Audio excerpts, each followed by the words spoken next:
একটি ছোট ছেলে অনাথ আশ্রমে বেড়ে উঠছিল। তার স্বপ্ন ছিল সে একদিন পাখির মতো উড়তে পারবে। সে বুঝতে পারত না যে কেন সে উড়তে পারে না। চিড়িয়াখানায় তার চেয়ে বড় বড় পাখিদেরকেও সে খাঁচার ভিতর উড়তে দেখেছে। সে মনে মনে ভাবত, আমি কেন পারি না?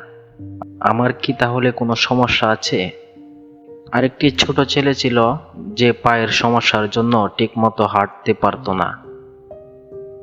সে স্বপ্ন দেখত তার বয়সের অন্য ছেলে মেয়েদের মতো সে হাঁটতে পারছে, দৌড়ে বেড়াচ্ছে। সে ভাবত, আমি কেন ওদের মতো নই? একদিন সেই অনাথ ছেলেটি যে পাখি হতে চাইতো, সে হাঁটতে হাঁটতে সমুদ্র সৈকতে এসে পড়ল।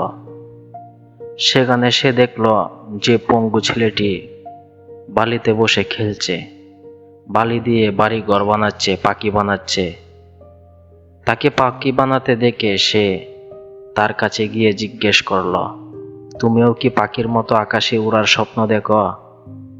ছেলেটি বলল, না, কিন্তু আমি আর সবার মতো হাঁটতে পারার স্বপ্ন দেখি, দৌড়ে গিয়ে বাবার কোলে ওঠার স্বপ্ন দেখি।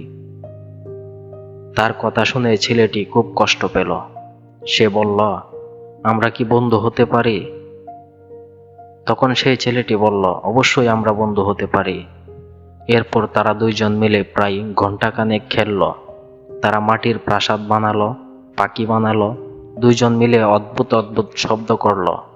এক সময় পঙ্গু ছেলেটির বাবা হুইল চেয়ার নিয়ে ছেলেটিকে নিতে এলো। যে ছেলেটি পাখির মতো উড়তে চাইতো, সে পঙ্গু ছেলেটির বাবার কানে কানে কিছু একটা বলল।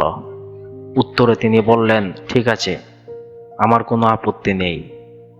ছেলেটি তখন তার পঙ্গু বন্ধুকে বলল, তুমি আমার একমাত্র বন্ধু।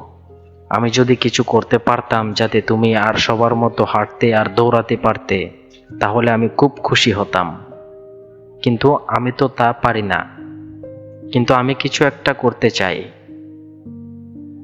এই বলে সে ঘুরে দাঁড়ালো এবং তার বন্ধুকে বলল তার পিঠে উঠে বসতে। সে উঠে বসল। ছেলেটি বালুর উপর দিয়ে ধীরে ধীরে দৌড়াতে শুরু করলো। দৌড়াতেই থাকলো। দৌড়ের গতি বাড়ল। তাদের দুজনের মুখে সমুদ্রের বাতাসে সে ধাক্কা দিতে লাগলো। দূর থেকে এই দৃশ্য দেখে তার বাবা চোখের পানি আটকে রাখতে পারল না। পঙ্গু ছেলেটি খুশিতে তার দু হাত দুদিকে মেলে ঠিক একটি পাখির মতো উপরে নিচে করতে লাগলো এবং চিৎকার করে বলতে লাগলো, আমি উড়ছি বাবা, আমি উড়ছি। অন্যের স্বপ্ন পূরণ করুন, আপনার স্বপ্ন নিজে নিজেই সত্যি হয়ে যাবে।